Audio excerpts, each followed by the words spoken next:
Welcome to Sports Update, where you get the latest and greatest news in Evangel sports, college football, the NBA, and the NFL. I'm Antoinette Tamba. And I'm Brock Wilson, and this is Sports Update.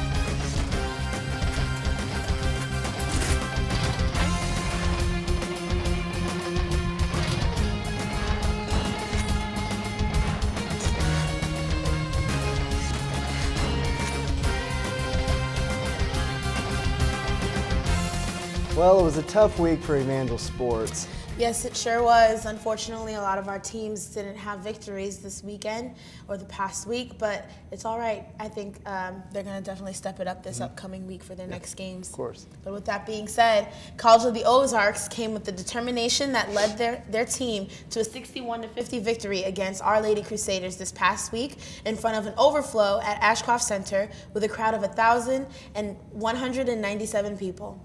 The Lady Crusaders was without All-American Allison Swanson with an injury, and less than 4 minutes into the game, lost their leading scorer from the last 2 seasons, Emily Atkins, who fell with an injured left knee. The Crusaders still led most of that first half, but ended their first 20 minutes in a 20-20 tie. C of O took the lead early in the second half and held off Evangel to win by 11. Evangel guard Taylor Longley led all scorers with 20 points, and she also contributed 6 rebounds and 4 assists. College of the Ozarks ranked 11th in the NAIA second division and improved 2-2, while the Crusaders dropped to 1-1. Evangel plays again Friday, November 21st against John Brown University at 8 p.m. and November 22nd against College of the Ozarks once again at 1 p.m. The Evangel Crusaders football team lost their final game of the season to Graceland University last Saturday in Lamoni, Iowa. Evangel built a 20-0 lead in the first half, overcoming 3 first-quarter turnovers, 2 of them that gave Graceland the ball inside the Crusaders' 25-yard line. Quarterback Brett Deers threw 2 touchdown passes in the first quarter, an 82-yard strike to Otis Brown, and a 21-yard toss to Michael Bowman. The Yellow Jackets started to rally in the second half, scoring 10 points in the third quarter, followed by a 1-yard touchdown run by running back DeLeo Bartley to pull them within 3 with 12 minutes and 33 seconds left in the game, making the score 20-17. The Crusaders carried their lead within 7 minutes of the final whistle when a roughing the kicker call gave Graceland a first down inside Evangel's 10-yard line, leading to a Yellow Jackets touchdown. The Crusaders were unable to capitalize on their next offensive possession and allowed Graceland to score on a 15-yard touchdown run by Bartley to seal the game at 30-20. Evangel had 6 turnovers in the game with 4 fumbles and 2 interceptions. The Crusaders end the season at 5-6 and 3-6 in the Heart of America Conference. Well, I think the Crusaders definitely had a tough game, especially since they were up by 20 in the first half. That's really upsetting, but at the same time, I think that ending the season this year, I think they did a pretty good job this season. Yeah, it was definitely fun to see them fight this year. Yeah. They definitely played some good football against some good teams. Right. Came into that last game at 500. Just a little disappointing to see them drop that last game. Probably a game they should have won. Right. And I think they could have done it, but, you know, all things happen for a reason, so. EU basketball star Brody Wingert is this week's sports feature. Rajiv Colton has the scoop. Evangel University's basketball program gears for what looks to be like another winning season, led by their star forward Brody Wingert, who is a Springfield native going into his senior year. Well, I'm born and raised Springfield, Missouri, so I went to Cherokee Middle School. From there I went to Kickapoo High School. I've played basketball my entire life. My whole family played basketball, mom, dad, brother. I'm one of the captains, me and Corey Tillery, another senior, are captains. I started half the season as a freshman, I think, and it was kind of nerve-wracking because, you know, freshmen, they don't usually start or play a lot. This year's kind of been a rocky start, but we got a lot of new players, so they're just kind of getting the feel for the game. We got some freshmen that just need to get used to the college game, and used to our offense. So right now it's Rocky Star, but we'll be all right. Men's basketball coach Steve Jenkins stated how he followed Brody's high school basketball career closely and was lucky enough to have him on the team. Well, one of the things that's happened during Brody's tenure here at Evangel is we've had really successful teams. We recruited him out of high school. He played for Coach Rippey at Kickapoo. Coach Rippey was my assistant for 7 years here at Evangel, and Brody's really a good all-around player. This year we're kind of asking him to be a little bit more exertive at the offensive end and be a little more aggressive, make sure that he's kind of living up to his senior billing. Brody enjoys helping freshmen in developing their basketball skills. As a team captain, he's become a leader both on and off the court. The guys look up to him. We've got a lot of new players on our team, and I think they all respect his ability and his leadership. Coach Rippey, I think, said it best when we were recruiting him.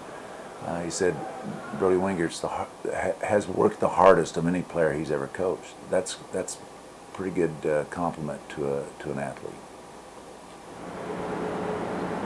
All in all, things are looking good for Coach Jenkins, Brody Wingert, and the men's basketball team of Evangel University. For Sports Update, this has been Rajiv Colton. Well, coming up next, we will have an interview with Evangel volleyball captain player, Haley Watson. So stay tuned.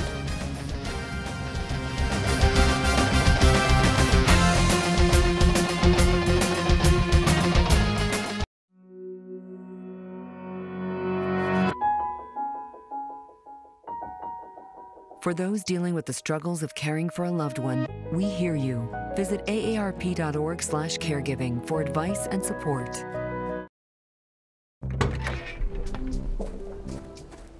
When you throw away money on wasted electricity, you're throwing away everything you could have bought with it. Saving energy saves you money.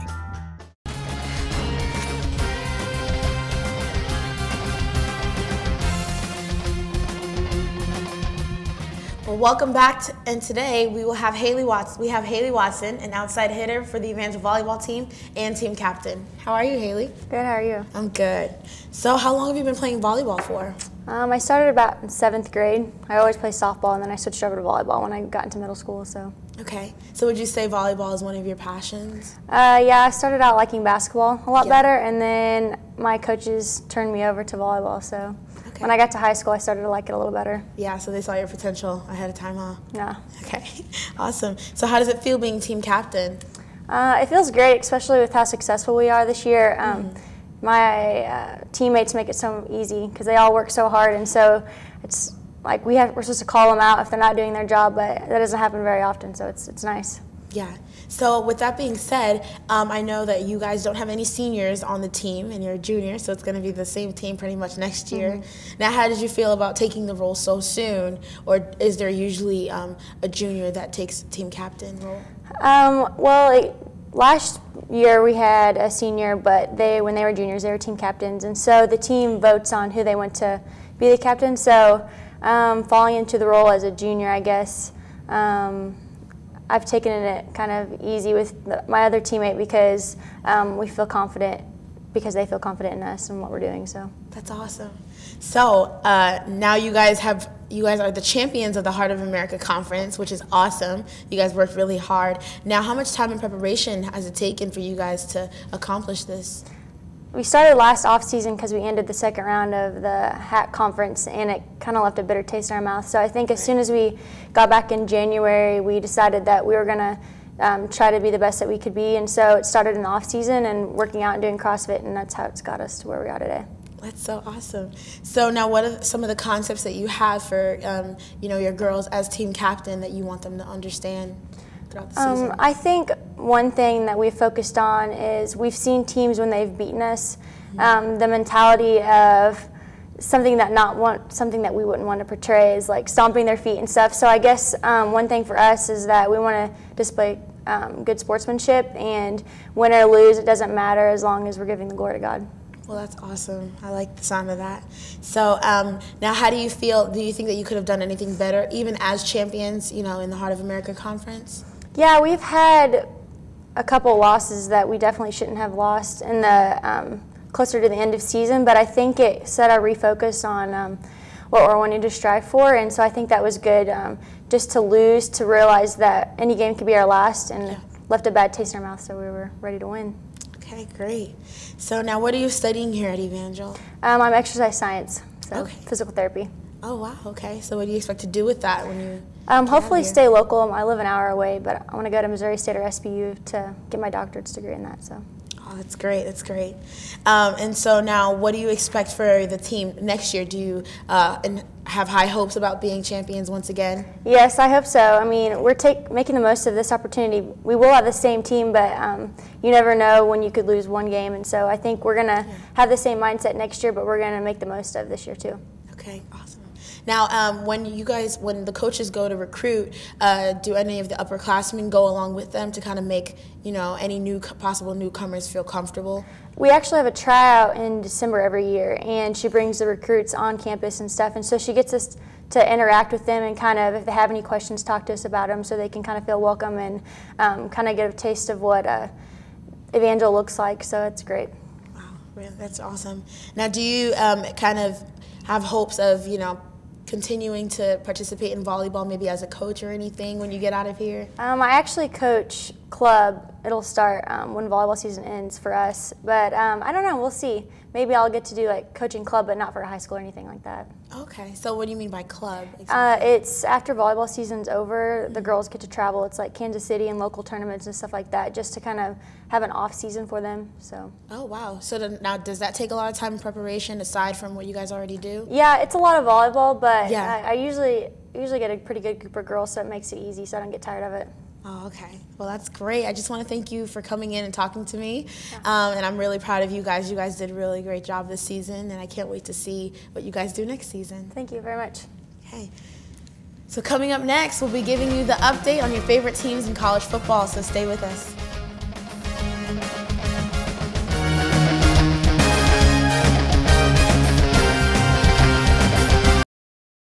So, I'm kind of new here, but I've noticed a trend.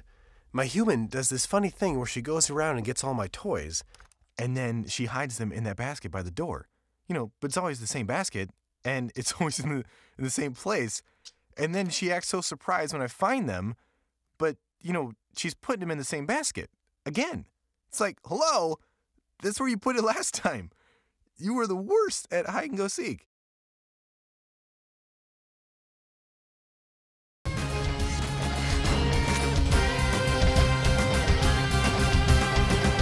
Well, it was an exciting week in college football this week. #1 Mississippi State, undefeated, was finally taken down by Alabama this week.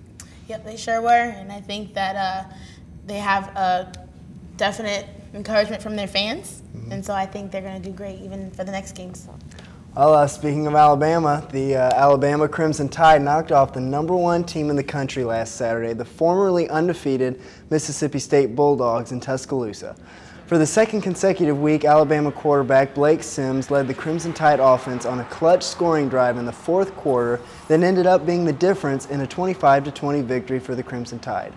With Alabama clinging to a 19-13 lead early in the fourth quarter, Sims converted 2 key third down plays into first downs via improvised rushes after he was looking to pass the football as part of a 15-play, 76-yard drive to a touchdown that consumed 6 minutes and 7 seconds of game time and gave the Crimson Tide a 12-point lead, 25-13, with 8 minutes and 9 seconds left.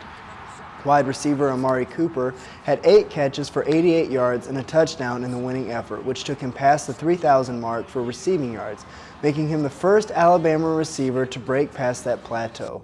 Facing the SEC's leading offense, the Alabama defense controlled the game early on as the Tide built a 19-0 lead deep into the second quarter. Alabama held the Bulldogs to a season-low 20 points and a season-low 428 yards of total offense. The Tide did not allow big plays by the explosive state offense, despite allowing 282 total yards in the second half, with the Bulldogs running 88 offensive plays in the game compared to Alabama's 63. The Tide looks to continue their national championship run next Saturday in their homecoming game against Western Carolina at Bryant-Denny Stadium next Saturday, November 22nd at 3 p.m. The TCU Horned Frogs had an outstanding win against the Kansas Jayhawks on Saturday by scoring 2 touchdowns in 70 seconds in the third quarter to defeat the Jayhawks 34-30. TCU's running back Aaron Green ran for 128 yards and 2 touchdowns, and wide receiver Cameron Eccles-Looper returned a punt for 69 yards for another score to pace the comeback from a 27-17 third quarter deficit. TCU quarterback Trevon Boykin added 330 yards, passing a touchdown as TCU avoided what would have been a tragic blow to its national title. Michael Cummings had 332 yards and 2 touchdown passings for the Jayhawks, who were trying for their first regular season win over a top 5 team since beating Colorado in 1995. TCU held on through a tense fourth quarter to avoid the upset bid, which encouraged the 34-30 victory over Kansas. Northwestern finally broke their 4-game losing streak by beating Notre Dame in overtime by the score of 43-40. Northwestern, which had -9 yards rushing last week against Michigan, rushed for 263 yards and had 547 yards of total offense. Both were season highs. Justin Jackson led Northwestern with 149 yards and a touchdown. Trevor Simeon was 30 of 48 passing with 2 interceptions for 284 yards and a touchdown. Kyle Prater had 10 catches for 81 yards and a touchdown. Both teams turned the ball over 4 times, a mistake-filled game. Northwestern's Jack Mitchell forced the game into overtime with a 45-yard field goal with 19 seconds left in regulation, then hit a 41-yard field goal to give Northwestern the win over Notre Dame on Saturday. Well, what do you think about the rankings for this upcoming week? I think it's going to be an exciting last couple weeks here in the season. There's only one undefeated team left in Florida State, and still not an easy game coming up for them. They have to play Duke plus the ACC title game, which won't be an easy one, definitely. Yeah. So I'm excited to see which teams are going to pull through if Florida State can make it another undefeated season. Also to see which one-loss team is going to pull through and make it into that national title game, because it's got to be someone. Right, and I definitely love seeing the underdogs come up on top, so can't wait to see exactly who it is. Right. So with that being said, after the break, we'll be taking a look at the latest in the NBA. Stay tuned.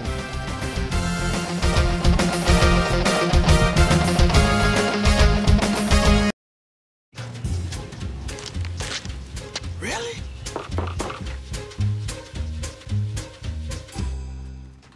Buzz, what's up, man? You left some leaves burning out here. Yeah, I just came in just for a second. Come on, man. If it's too hot to touch, it's too hot to leave. You could torch the whole neighborhood. It's a good point there, Smokey. 9 out of 10 wildfires are caused by humans. Only you can prevent wildfires. When you throw away money on wasted electricity, you're throwing away everything you could have bought with it. Saving energy saves you money.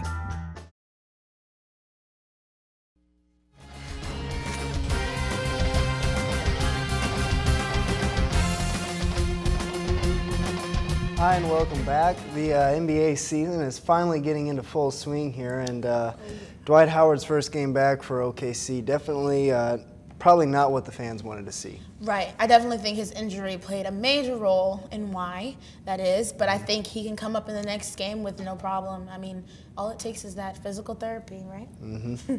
Well, the OKC Thunder lost a tough game to the Houston Rockets last Sunday night at home. Although it was a gritty physical battle, and even though it wasn't pretty, the Thunder gave itself a chance to win. Ultimately, after the Thunder held the Houston Rockets to just 9 points in the third quarter to make it 51-51 heading into the final frame, head coach Scott Brooks' team couldn't get enough buckets down the stretch to prevail, falling 69-65. Neither the Thunder nor the Rockets shot over 30% from the field, and the defensive struggle on a snowy night in OKC produced a scoreboard that seemed iced over as well.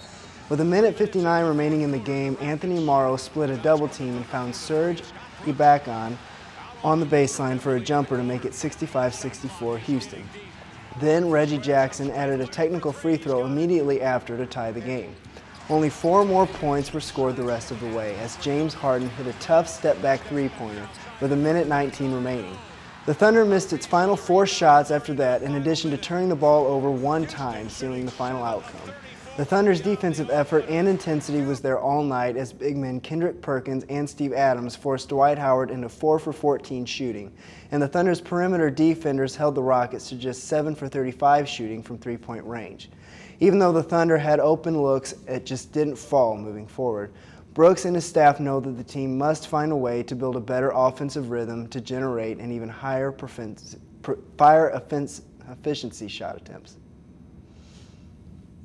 The Chicago Bulls and the Los Angeles Clippers went at it on Monday night, and the Bulls stayed undefeated on the road with a 105-89 win over the Clippers. Taj Gibson had 20 points starting in place of the injured Paul Gasol, and Mike Dunleavy Jr. added 19 points, and Joakim Noah had 11 points and 16 rebounds. The Bulls remain to be the NBA's only undefeated road team while opening a season-long 7-game trip without the injured Derrick Rose. Jamal Crawford led the Clippers with 24 points off the bench, and Blake Griffin added 19 points and 10 rebounds. DeAndre Jordan had 10 points and 17 rebounds. Griffin was just 5 of 10 from the free throw line, where the Clippers were 10 of 22. The Bulls enjoyed a double-digit lead throughout the fourth that reached 18 points on a basket by Aaron Brooks. The Clippers got within 7 with 4 minutes to go, but the Bulls got consecutive three-pointers from Dunleavy, and they held the Clippers to just 1 field goal in the final 3 minutes and 32 seconds, giving them the 105-89 victory over the Clippers. The Warriors made it 3 wins in a row on Sunday after defeating the Lakers 136-115 in LA. Despite the fact that the Warriors were on the back end of a back-to-back after defeating the Hornets at home on Sunday, the Dubs showed no signs of fatigue as they got off to a blistering start, outscoring the Lakers 34-23 in the first quarter. Much of the lead could be attributed to the play of Andrew Bogut, whose 12 points in the first frame fell just a point short of his season high. Golden State scored 20 of those 34 points in the paint, and they were just getting started. The Warriors' offense hit another gear in the second quarter as Marcy Spates led the charge after replacing Bogut off the bench. By the end of the quarter, the Dubs had scored 40 points, their highest scoring output in any quarter this season. The 74 points at halftime also constituted a season high for points and a half, and was the first time the Warriors had scored 74 points and a halfway since November 9, 2009. The season high for points in a quarter didn't last long, however. The Warriors came out of halftime on fire, and the Lakers could not extinguish the blaze. Golden State followed up their 40-point second quarter with 41 more points in the third, representing the first time since November 2nd of 1991 that the Warriors scored 40 or more points in consecutive quarters. The Dubs had crossed the century mark and led by 31 points with 5 minutes left in the third. The frame concluded with the Warriors leading 115-79, at which time the starters were pulled from the game. The 8-2 Warriors look to maintain a winning habit as they take on the Utah Jazz in Oakland on Friday, November 21st at 7:30 p.m.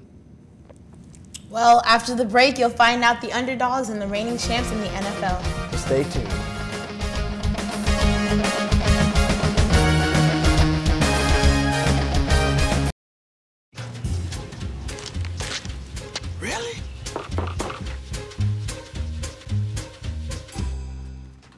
Buzz, what's up, man? You left some leaves burning out here. Yeah, I just came in just for a second. Come on, man. If it's too hot to touch, it's too hot to leave. You could torch the whole neighborhood. It's a good point there, Smokey. 9 out of 10 wildfires are caused by humans. Only you can prevent wildfires. When you throw away money on wasted electricity, you're throwing away everything you could have bought with it. Saving energy saves you money.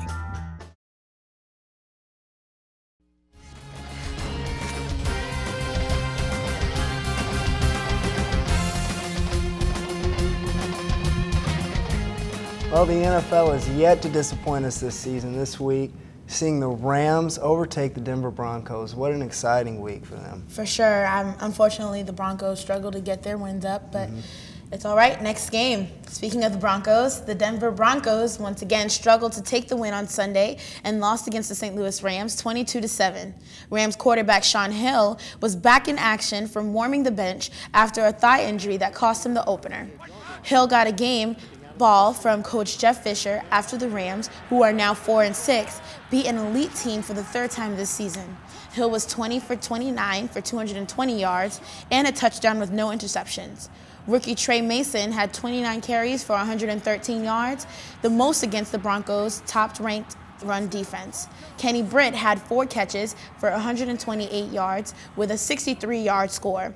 And Greg Zerlin was a career-best 5 for 5 on field goals for the Rams. The Broncos failed twice on 4th down deep in the St. Louis territory, and Peyton Manning threw an incomplete from the 37 in the first quarter, and rookie Aaron Donald helped end a drive in the fourth quarter on 4th and 4 from the 28, all leading to the Rams' success against the Broncos, 22-7 victory against the Broncos. Well, the Chicago Bears were able to notch their first home victory of the season last Sunday, defeating the Minnesota Vikings by the score of 21-13. Jay Cutler threw for 330 yards and 3 touchdowns as the Bears won for just the second time in 7 games. Ryan Mundy intercepted Teddy Bridgewater's 29-yard pass in the end zone in the closing minute, and the Bears hung on for the win after suffering 2 of the worst blowout losses in franchise history. Alshon Jeffrey had 135 yards receiving and a touchdown catch. Brandon Marshall added 90 yards and 2 touchdown receptions, and Matt Forte ran for 117 yards. Jared Allen had a sack against his former team, and the Bears prevailed after joining the 1923 Rochester Jeffersons as the only team to give up 50 or more points in consecutive games, with blowouts at New England and Green Bay. In their next matchup, the Bears take on the Tampa Bay Buccaneers in Chicago on Sunday, November 23rd at noon. Well, after a close game against the Seattle Seahawks, the Kansas City Chiefs reigned victorious with a score of 24-20. Jamal Charles was definitely the star player for the Chiefs on Sunday. Charles rushed for 159 yards and had 2 touchdowns. Charles broke 2 long runs on the Chiefs' next possession, including a 16-yard touchdown. He fought for the extra yardage, again near midfield in the third quarter when he was stripped of the ball. Quarterback for the Seahawks, Russell Wilson, threw for 178 yards and 2 touchdowns. Marshawn Lynch had 124 yards rushing. The Seahawks' last chance drive ended when Wilson threw an incomplete on 4th and 18 at their 20-yard line with 1 minute and 13 seconds left, which allowed the Chiefs to come out on top, beating the Seahawks 24-20. Well, I tell you what, I'm really excited for the end of the NFL season. There are a lot of teams that I think have a good shot at making the playoffs this year, and a lot of teams that I'm excited to see next year that have a really young core. For sure. I definitely can't wait to see these teams play, to see their angst and to see their determination to win, for this, this season. So. And now we have the updates for you for EU sports. Women's basketball plays against John Brown University at 8 p.m. on Friday, November 21st. And they play again against College of the Ozarks once again on Saturday, November 22nd at 1 p.m. in the John Brown Classic Tournament in Arkansas. The men's and women's cross-country teams are in the NAIA National Championships on Saturday, November 22nd in Lawrence, Kansas. So make sure you always find a way to support your fellow Crusaders. I want to thank you all for watching. This is Sports Update, and I'm Antoinette Tamba. And I'm Brock Wilson. Keep it real, man.